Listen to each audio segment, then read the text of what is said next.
Hey everybody, welcome back to the Healing Journey Home. My name is Sarah Villalva. I'm so excited for my guest today. She is a near and dear friend of mine. We've known each other since high school, and I'm so excited for her to be here and for her to share her story with you. This is my lovely, lovely guest, Jessica McCarthy. By day, she is a full-time boss babe, wife, and mama. And by night, she is the owner and legally blind crafter behind her Etsy shop, Cottage Witch Comforts. She knits functional, cozy home essentials with a touch of whimsy that's meant to promote a routine of intentional self-love and care. And you can find her on Instagram at The Coziest Witch and on Facebook at Cottage Witch Comforts. I'll make sure I put her social media handles up there towards the end of our conversation. The reason why I'm so excited about her being on this episode today is because with her loss, this is one that most people don't like to talk about. Most people, when they've lost a parental figure or a spouse or even a friend, after X amount of time, most people feel comfortable talking about that loss. But for some reason, when it comes to those of us that have lost a child, there seems to be a taboo around speaking about it, about wanting to talk about it. There's almost like shame behind it. And what I love about Jessica is she wants to break through that stigma. She wants to really bring awareness. And for those of you who are parents, and for those of you who have lost a child or lost multiple children, I really wanted her to be on my show just to give you all some hope and encouragement and inspiration, and just for you to know that it's okay. It's okay to talk about this and that there's so much healing that can come from it. And so that's why I'm really excited for her to be on the show today and for her to share her story with you. And so, Jessica, I just want to say thank you so much for being here today, for making time, and for wanting to share your story. Yeah, of course. I'm really happy to be here. A little nervous, but I'm happy because I don't, like we said, it's a difficult subject to talk about. And so, therefore I kind of just I don't talk about it as often. And so, no, I'm glad that we're getting into it, and hopefully it will help some people not feel so alone. Beautiful. And that's why I wanted you to be on this show, because I'm so just encouraged by your strength and your resiliency. And I know that if I'm encouraged by that, I know you're going to do the same for other people. So if you wouldn't mind sharing, it's just about your personal grief journey with the loss of your child, I would love for you to share as much or as little as you would like, just so people can get a background about you and just get to know you a little bit more. Yeah. I mean, it kind of all started when I met my husband. He had 3 children from previous relationships, and I was super excited to be a stepmom. And I don't even use the term stepmom. They're my kids. I take care of them. I love them. They're my children. I take responsibility. They're mine. So I don't really call them stepchildren. But I always just had this need, I want a child. I want to go through the pregnancy. I want to experience it. I want to give birth. I want to go through the whole, ordeal. And I was just, after she was born, it just felt like the piece that was missing in my heart was there. I was like, I feel whole now. And unfortunately it was a little short-lived. We got almost 3 beautiful months with her, and her name was Emery. And in the short time that she was with us, she taught me so much. I just instantly I felt the confidence that I'd never felt before in my life. I've got this. I can do it all. Whatever she needs, whatever my family needs, I can do it all. And I just felt so empowered and so strong. And when we lost her, everything just crashed down, I just completely felt lost. And it was a rough journey. It was hard. And it's hard to kind of pinpoint every little thing, because when you're going through something like that, it feels like a fog, it just feels like you're just pushing forward, because I am kind of the breadwinner of the family, which I enjoy. I go to work, I kick ass, I come home. My husband's a stay-at-home dad. He makes sure everything's beautiful in the home. He makes me amazing dinner, takes care of the kids. She does a great job. And so that role reversal already kind of put us in this place where people already had, excuse me, a weird, like, oh, they're so weird, she's, the dad's the stay-at-home dad, and she goes to work and she brings home the money. And we, even within our family, we had people who were just like, oh, that's weird. Like, when I was pregnant, they were like, you're going to want to stay home after, she's born. You're going to want to do that. And I'm like, I like feeling confident and achieving things and providing for my family. And I'm like, I love it. Like, it makes me feel strong and it makes me feel empowered, and it's something that I want to do. And that, as much as I wanted to spend more and more time with her, I didn't, I never felt like, no, I don't want to work anymore. I want to stay home. I was like, no, I'm going to take care of this baby. I'm going to go kill it, go to work, do amazing, and come home and take good care of her and make sure everybody has what they need. And that didn't change. So after she passed, because I was the sole breadwinner, I had to go almost immediately back. Which was hard. And so that kind of just transitioned me into this, this phase of just getting through it, life. Like, I just have to push forward. I don't have a choice. There's other people that need me to take care of them and rely on me. And so I kind of just was walking through life in a daze, just going through the motions, just doing what I needed to do. And it was killing me. It was taking everything from me that I didn't have the option to acknowledge my loss and just deal with it. It was really hard. So it was only about a year ago when I finally felt like I had pushed out of that fog. Mm-hmm. And a lot of that came through connecting with my spiritual path and yoga, and really focusing on self-care and self-love, and acknowledging that I deserved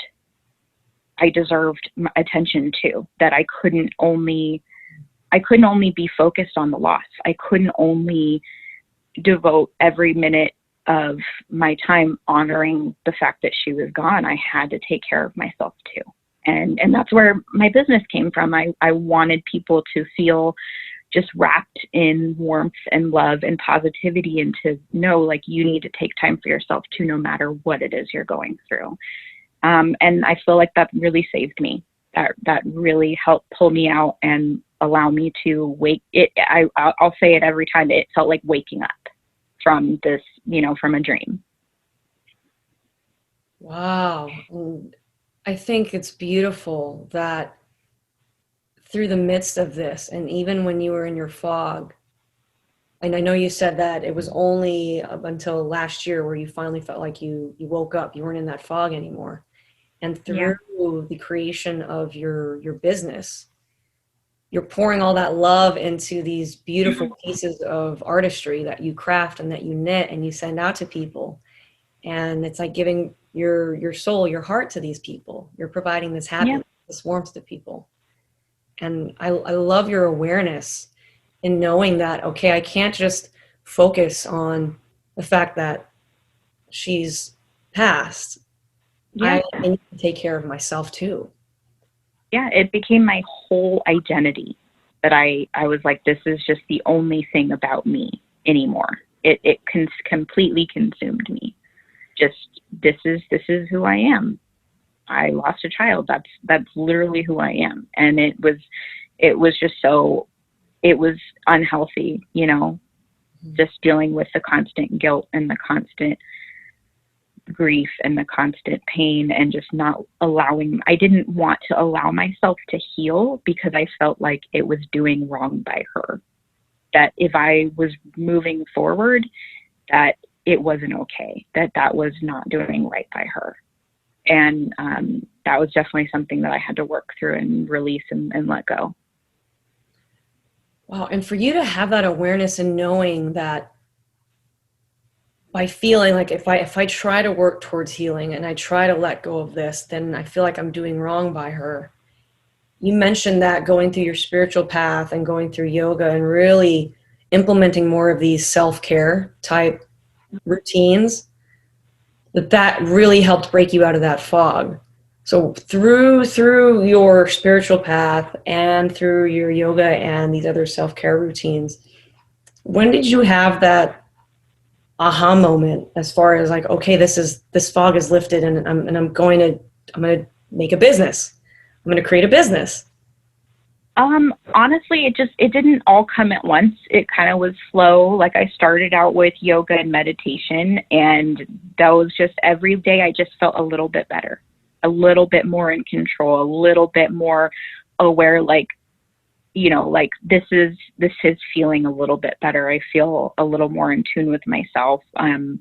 It was a really just slow process of just starting to be like, okay, you know, this is something that I have control over, with everything else kind of going out of control in my life and my feelings. Like, this is something that I can, I guess the routine of it really helped me feel in control of in my day, and then therefore of my week and my month and my, you know, like it just kept snowballing on each other. And then we went to visit family, my husband's family, for Christmas in Idaho, in Boise. And I kind of came out to them. I was like, my spiritual path that's been helping me is witchcraft. And I know it sounds weird, and I know it sounds scary. And my mother-in-law was just like, no, whatever is going to help you be positive and whatever is going to help you be healthy. And, you know, because what she said she loved about it was just all centered around positivity and reframing my mindset, because I was very stuck in a totally negative mindset. Everything was the end of the world. Every little thing, bad mistake or trip up or anything that happened, I was just, okay, this is it. Everything's over, you know, just complete negative mindset. And this really helped me be more positive and mindful and focus on the good things that were happening, rather than being stuck in all the bad things that have happened and feeling like, you know, my life is just a bunch of bad things that have happened to me. You know, I needed to change that, and it helped me. And I think going and being accepted and being just embraced in my belief system and how I was handling things. My sister-in-law was like, yeah, let's do yoga together. And, you know, they got me this really cute, magical 2020 planner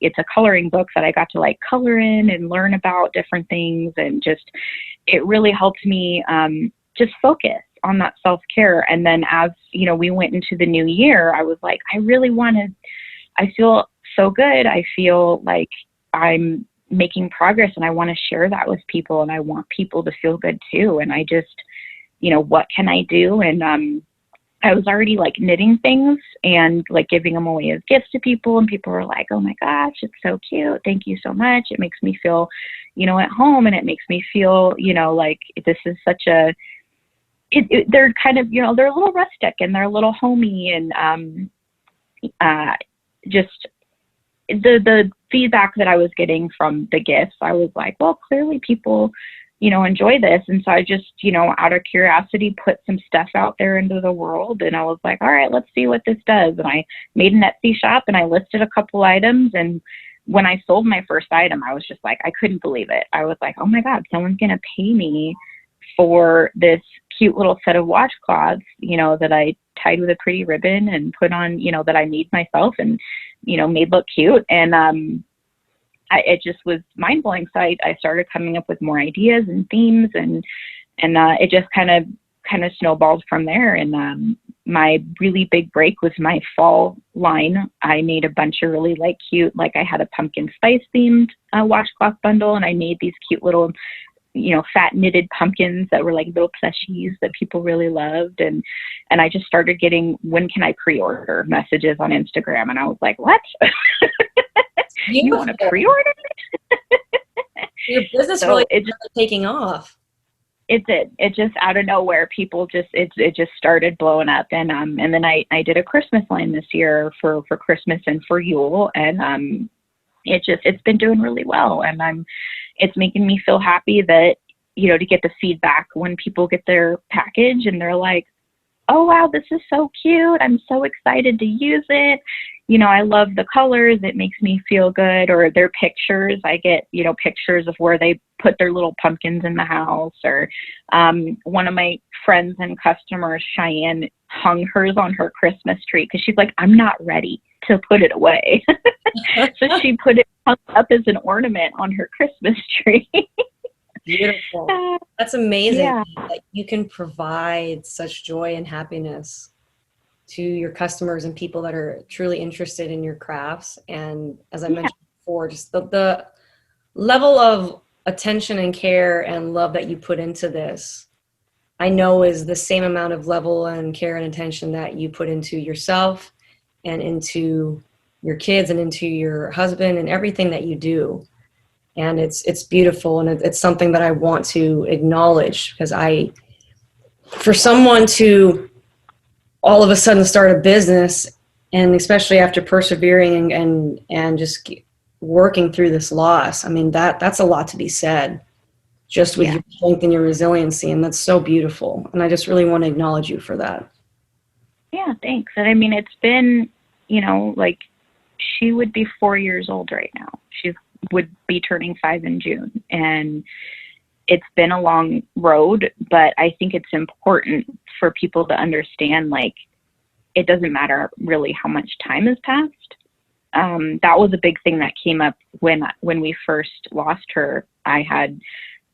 You'll run into people who are just, they kind of have a time frame in their own mind of when it's going to be over and they can go back to normal and you're going to be their normal friend again. And I lost a lot of friends because they didn't understand that it wasn't just a month and okay, we're back to normal and we're going to go out and do stuff and it's going to be the same as it was before. It's like, no, sorry, it's never going to be the same, and it sucks. I lost a lot of people that way because they had their own expectations of when I should be over it. And it's like, I'm never going to be over it. And I think that's a really hard thing for some people to grasp.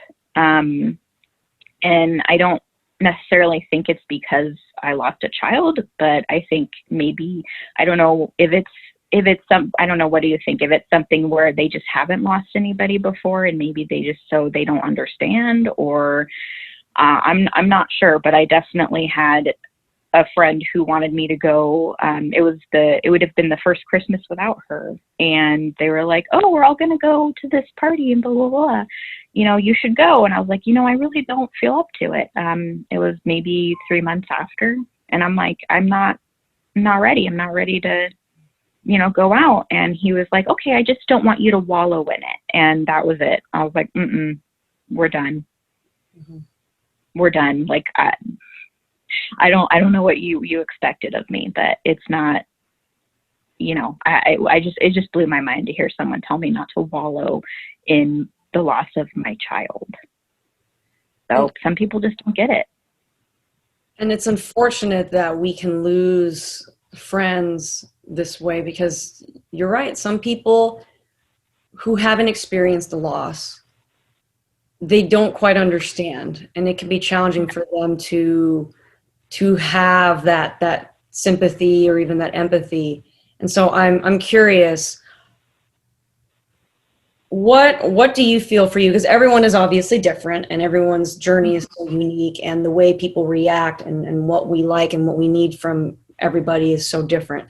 But what is something someone has said or done for you that's really been able to provide you with feeling loved and cared for, and knowing that that friend or family member truly cares for you, and that person may not necessarily exactly understand the loss, but what is something that someone has said or done that has made you feel like, okay, this person truly cares about me and knows that, okay, this is something that is going to always be here, but this makes me feel good, and I know this person cares for me. Like how have you been supported in the past through this. Absolutely. I have a really a dear friend, Rose, and she just, a lot of people tried to reach out to me, and I got a lot of inappropriate questions, and I ran into a lot of issues with people. But the one, Rose really stuck out because she would text me and just be like, "Hey, I'm thinking of you. Hey, I love you." Not, she, I wouldn't say it's avoiding the subject, but it was just like, "Hey," it just said to me like, "Hey, I know what you're going through. I'm thinking about you, and I'm not going to pry and ask all these questions and make you feel like you owe me an explanation," because that's what it felt like a lot of the time, that people felt owed an explanation about, what happened in my life, and it's like, I don't know you shit. Sorry. I don't know you anything. It's okay. I don't know you anything. Yeah, I don't know you anything. But Rose she never felt entitled. She was just like, "Hey, I'm here. Hey, I love you. Hey, how are you?" There just never felt a moment where I felt obligated to respond, where I felt pressured to, give her attention, where, because a lot of the time I'm like, I don't have energy to give anybody attention right now. I'm sapped. I'm done. I have nothing to give. And, I did lose friends where they were like, "I don't feel like you're being here for me right now." And I'm like, "Honey, I can't be here for anything right now. I have nothing left to give. I don't have anything." And I tried to be very honest with people about that. I have nothing left. There's nothing. I can't be a good friend right now because I can't give anything to anybody. I'm just drained. And Rose got that. I never felt like she was asking anything from me. She was just like, "I'm here if you need me," just by a simple one-line message. "I love you. I'm thinking about you. I'm here." And that was all I needed, at least for me personally, was just to feel remembered, that people weren't just moving on. You know what I mean? Because that happened a lot. People just, they were ready after a certain point, like, "Okay, we're ready to get back to normal life." And my aunt told me that would happen. She was like, "That'll happen. And when it does, call me." Because she's like, "It sucks, but it's going to happen. People are going to be ready to move on, and they're not going to want to talk about it anymore or acknowledge it anymore." And that definitely happened. People just they wanted to pretend like nothing had happened and that everything was normal again. And it's like, this is life changing. This is life altering for somebody when you lose anybody in your life, it is. But especially when you lose a child and you expected to have a lifetime with them, and you expected to watch them grow and watch them, take their first steps. And I didn't get that. I didn't even get that with my children, that from my husband. Like, I didn't get that because I came into their life when they were, 6, 8, and 11. So I never got those moments. And it was really hard. It was really hard being like, I'm never going to get that.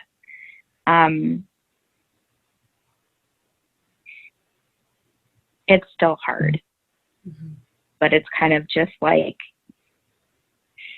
the way I was able to work on it and get out of it was focusing on the good stuff, focusing on what I did get instead of what I didn't. And that was really hard for me. For the first several years, I couldn't get it.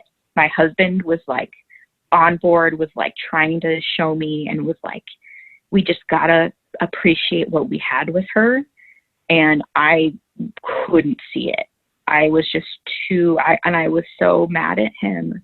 I was like, you don't get it. You got all those moments with the kids. You got all that. I'll never have it. And so I was angry at him. I wanted to take it out on him because I was like, you don't get it. And instead of realizing he gets it, he doesn't get to have any of that with Emery either. He's also losing out on that. Um, but it took me trying to get right with myself to finally see what he was seeing, and being grateful for all the things that he had already come to terms with and was grateful for, all the good things that we had with her. And that's really what has gotten me through, is just being so grateful for every moment that I did get with her. Jess, your level of awareness in this is just astounding. I mean, and I got to give it to your husband as well, because I think statistically it shows that most couples, when they go through the loss of a child, most couples don't stay together. It completely destroys the relationship. And for you and your husband to have not only persevered through this loss, but also still be together and still as strong as you are, and stronger than ever. Because you and I have had multiple conversations over the last few months. And the love that you have for each other, the love that he has for you, the way you speak about him, and just everything that you've told me about him, what he does for you, and how he's just been your rock, and he has had your back and you've had his. Yeah. That is so. Even when I was mean, even when I was awful to him because I was so angry, and he had a very different healing path than I did. Mm-hmm. And I wasn't ready, and he was, and I almost broke us. It was me. I'm going to be honest. I was angry and mad, and I just wanted to be pissed at the whole world. Mm-hmm. And we had to fight. We really had to fight to keep each other and to love each other and to really hold on. And it was not easy. It's not just like, oh, well, we were a fluke. We're the ones that made it through after losing a child. It's work. And, you know, it was hard. We had to really fight for our marriage to stay together. And he put up with a lot from me, and I put up with a lot from him. And it took a long time for us to finally meet in the middle and to understand each other, because a lot of it is just I didn't understand his side and he didn't understand my side, because we're coming from very different backgrounds as parents. He has 3 children that he's had since they were born, and I think I resented that a little bit, that he had all that time with them and I didn't, and that I wasn't going to get those same experiences with my daughter. And so I think I resented him a little bit, and I wanted that to be my ammo against him. Like, well, you got your time, you got your experiences. I don't have them. I never did. I never will. And it took me a long time to get over that, and to see that he was coming from a place of love on trying to help me get through the pain and the anger and the fear of missing out on all of that. So I'm so grateful for him. So grateful that he at any moment, like I would have gotten so sick of my attitude. I would have gotten so sick of my constant being upset and angry and wanting to just be mad at the world and my negativity. But he didn't. He really, for the first few years, he did a lot of the fighting for us.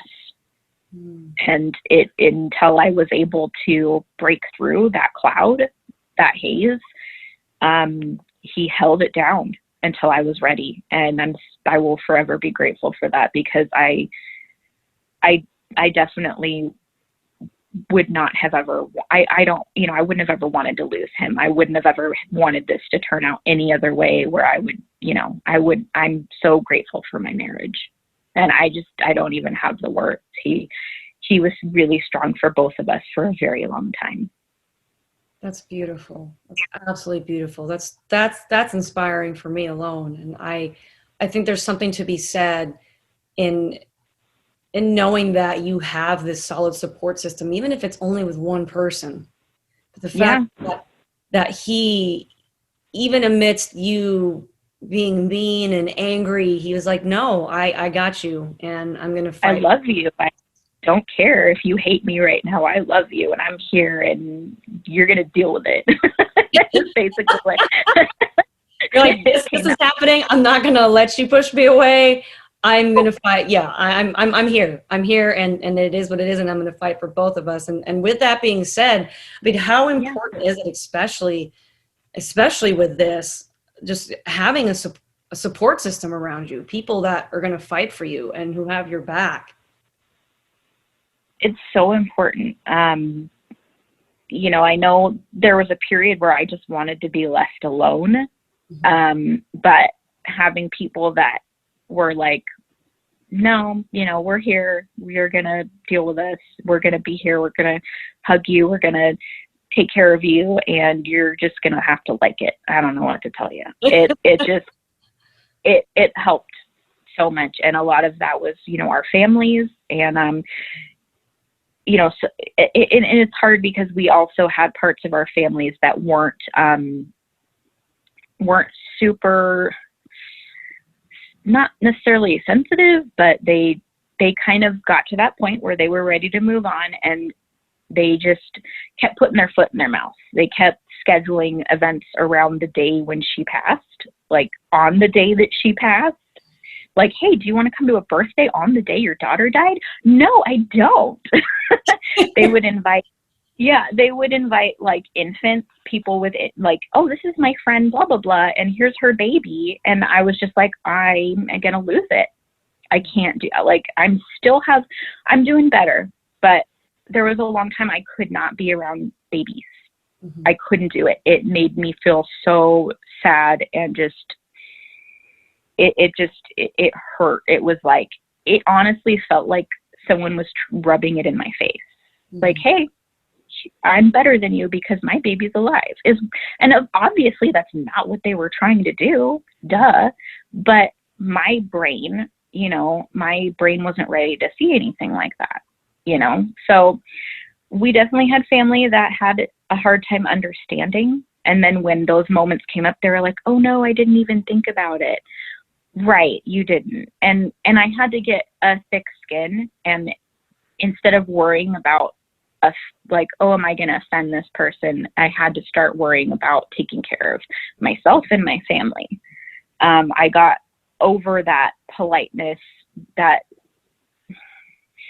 constant feeling of having to always just put off my own feelings for politeness sake. I got over that through this as well. That really taught me to stand up for myself and be like, I'm sorry, but I can't do this. And so going back to the point of, you know, like, you know, the family that we did have that understood it, just that I could go to and just be like, I can't believe they did this, or I can't believe this happened. And them just be like, I know, girl, I know it. I love you. It's going to be okay. You're going to, you know, we're going to get through this together. We're here. Just constantly having that safe place to fall back into, of people that I know weren't going anywhere. You know, it was invaluable. It really helped me just be able to work through it, work through the anger, work through the pain, work through all of the feelings that I was going through, so that I could come out on the other side. Because I think without it, the loneliness that you feel after losing a child is engulfing. Like, it's just overwhelming. You don't feel like anybody understands. So even the people that didn't understand, for them to stick around and to try to just hold space for me and be patient, it meant the world, even if it didn't seem like it at the time. Even if they didn't feel appreciated at the time, you know, it helped. No, that's beautiful. You know, as you were speaking about this, I actually thought of another thing that tends to come up for parents that lose a child, and that is in regards to self-identity. Because something that I know that can come up is especially if this is your first child and this child passes, there can be this loss of identity. It's like, am I still a mom? And I've spoken with some other friends of mine who've also gone through a similar loss, and I know they grappled with their identity. They're like, I'm like, what do I call myself? Am I still mom? And what am I to other people? And Yeah. so I would love for you to touch on that for those that are listening, for those parents that don't have other kids and have decided not to have kids, like from a self-identity standpoint, like what did you grapple with, and how are you doing with your identity now? Yeah. Yeah. It was really hard because I already struggled trying to lay my claim to this family, being not my three children's not natural birth mother, their stepmom. I hate that word, but being their stepmom, I already grappled with feeling like a mom because I would have people left and right be like, well, you're just their stepmom. You're not really their mom. And I'm like, yeah, I am. I do everything for them that a mom would. I'm here all the time like a mom is. So I already felt like I was fighting an uphill battle. And then after having Emery and her passing, it just was like every day my own brain was trying to sabotage me and be like, you're not a real mom. You only had her for a short time. You didn't have, that wasn't enough time. You're not a real mom. She's not around anymore. You're not a mom. It was just a day in and day out thing. And Mother's Day was hell on earth. It was awful to go through Mother's Day. Because the Mother's Day before I was pregnant with her, and then the Mother's Day after she was gone. And it was just, I was very cynical about it. Like, there were moments where I would just sit in the bathroom and I'd be like, why am I here? Why am I trying? And my husband would be like, you're a good mom. I'm like, I'm not a mom. I'm not a real mom. My daughter's gone and I'm not a real mom. And he'd be like, no. You've been more of a mom to those kids than their own mothers have. You've worked your butt off for this family. You've been here. You were always going to be Emery's mom, no matter what. And you need to, he's like, she's watching wherever she is. Whatever you believe or whatever I believe, she's watching, and you're still her mom, and she still looks up to you, and you're still, it doesn't matter. And I still struggle with it. It's really hard because I'm still fighting. Now these kids are teenagers, and they, that's when all the attitude comes out, and it's a totally different struggle. And so just putting my foot down and being like, I don't care how mean you are to me, I'm still your mom, is, it's a struggle every day. And so the identity crisis of losing a child is just, it's monumental. And I just want people to know, like, you're allowed to feel however you want to feel. We've decided we're not having any more kids. We don't, our 3 are almost grown. Like we're 5 years away from being an empty nest. And after, losing Emmy, we don't want to put ourselves through the possibility again. We're tired. We don't want to do it again. We don't want to put ourselves through it again. And that's okay. And that's okay. It doesn't make you guys any less of a mom than anybody else. It doesn't. We're allowed to feel how we feel. We're allowed to want things for ourselves. It's okay. And I just feel like people need to give you space and not make up their own minds about your life for you, Yeah.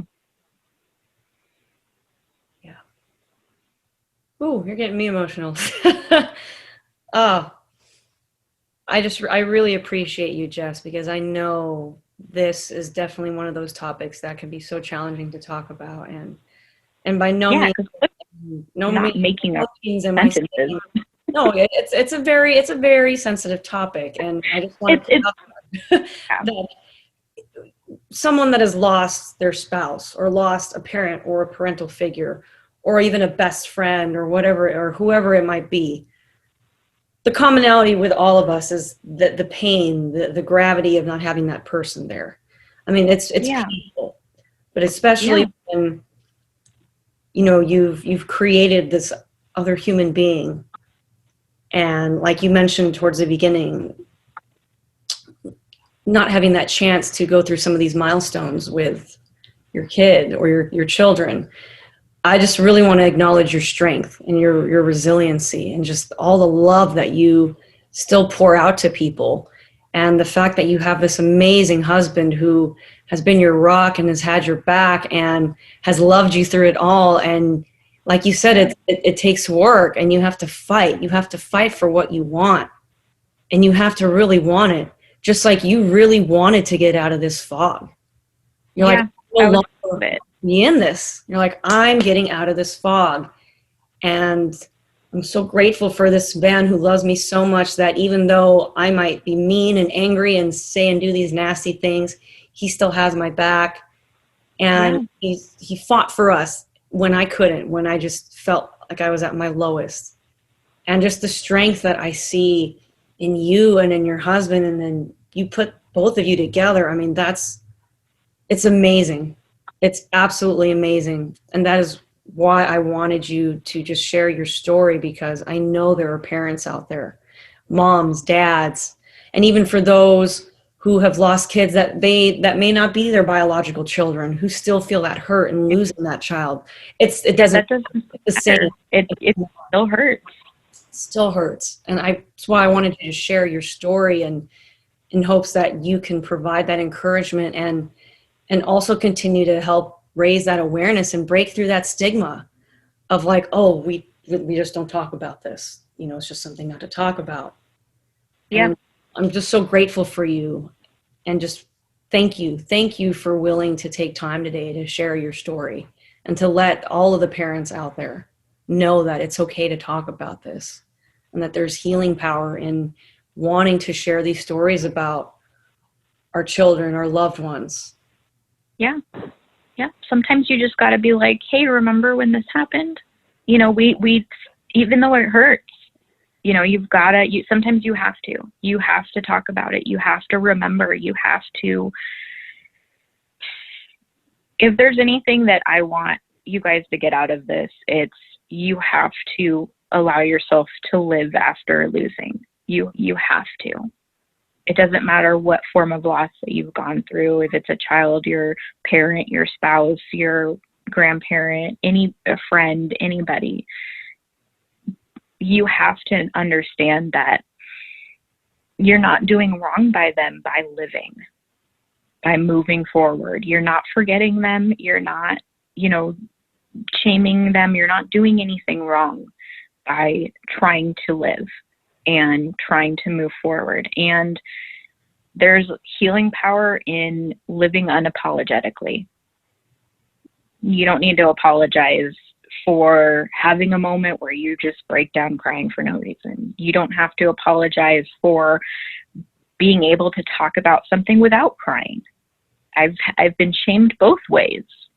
You should be over this by now, or why are you over this by now? Why are you over it so soon? You know what I mean? Like it goes both ways. And I just want you guys to know it's all in your own time, not anybody else's. Mm. And I don't want you to ever feel like anybody else should be able to dictate how you feel, why you feel, and in the time that you feel it. You need to take care of yourself first before you'll be able to give anything else to anybody else. And that's why self-care is so important to me. That's why I've made it my business to try to help people just remember to take time out for themselves. That's beautiful. I mean, just honestly, your awareness in knowing, like, I got to take care of myself. I have to take care of myself before I can continue to take care of anybody else.